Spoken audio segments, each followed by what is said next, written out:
Hello everyone. তো আমার নতুন আরেকটি ব্লগে তোমাদের সবাইকে স্বাগত, আর আমার চ্যানেলেও তোমাদের সবাইকে স্বাগত।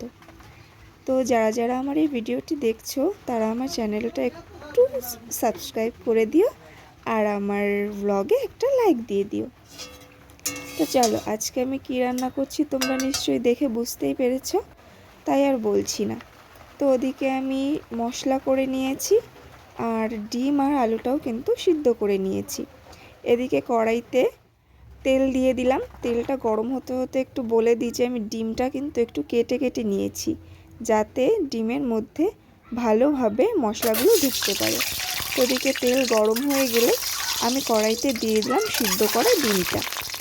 তো আমরা বাড়িতে যেহেতু 4 জন মানুষ, 4টে ডিম নিয়েছি।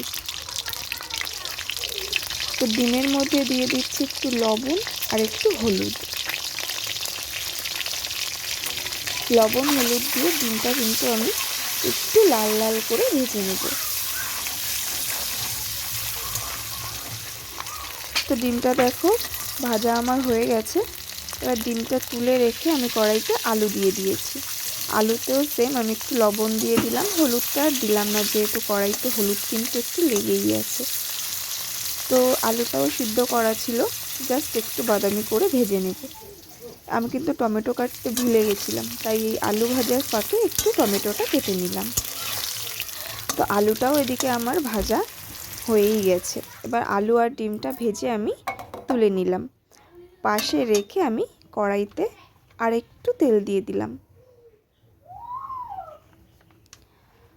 তো তেল বেশি না হলে আমি আবার রান্না করতে পারি না, যার জন্য কড়াইতে আর একটু তেল দিয়ে এবার তেলটা গরম হয়ে গেলে এর মধ্যে আমি দিয়ে দিলাম জিরে, তারপর দিয়ে দিলাম শুকনো লঙ্কা, তারপর পেঁয়াজগুলো দিয়ে দিলাম।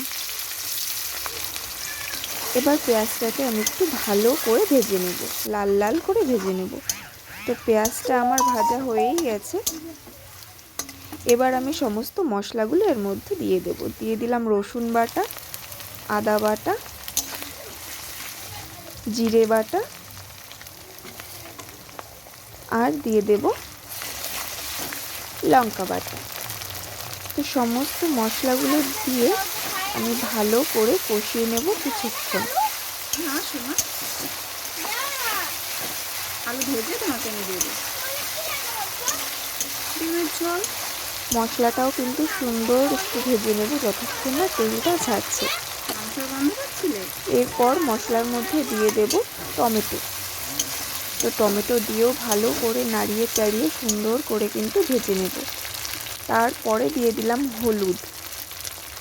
এর মধ্যে আমি কিন্তু লবণটা দিয়েই দিয়েছিলাম, যেটা তোমাদেরকে আর কি দেখানো হয়নি, যেহেতু একা একা ভিডিও করছিলাম তাই সমস্তটা দেখাতে ভীষণ অসুবিধা হচ্ছিল। তবুও খুব ভালো করেই কিন্তু আমি সমস্তটাই দেখাচ্ছিলাম। মশলাটা ভাজা হয়ে গেলে তার মধ্যে কিন্তু আমি আলুটা দিয়ে দিলাম প্রথমে, তারপর ডিমটাও আমি দিয়ে দিলাম। অন্যান্য সময় আমি ডিমটা কিন্তু জলের উপরে দিই, কিন্তু এই ক্ষেত্রে আমি কী করলাম, ডিমটা কিন্তু আমি কষানোর সময় দিয়ে দিলাম। আলু আর ডিমটা দিয়ে আমি কিন্তু খুব সুন্দর করে কষিয়ে নিলাম।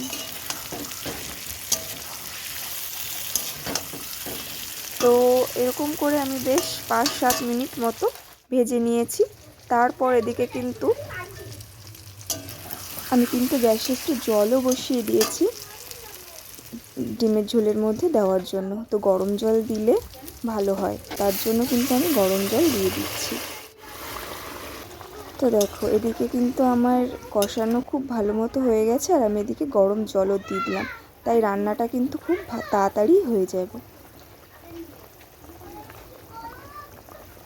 তো এইদিকে কিন্তু সুন্দর করে ফুটছে, রান্না প্রায় হয়েই গেছে। আমি লাস্টে কিন্তু গরম মশলা দিয়ে দিলাম, আর অলমোস্ট আমার রান্নাটা কিন্তু ডান হয়ে গেছে। তো তোমাদের আমার ভিডিওটি কেমন লাগলো জানিও, আর অবশ্যই একটা লাইক করে দিও। দেখা হবে নেক্সট ব্লগে।